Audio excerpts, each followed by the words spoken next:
In this question, you have to match the items given in column 1 with those in column 2.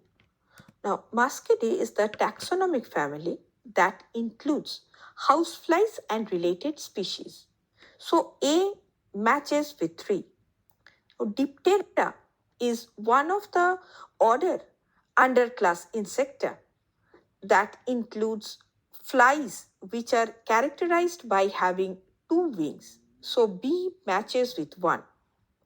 And Insecta is one of the class under phylum Arthropoda that includes all insects.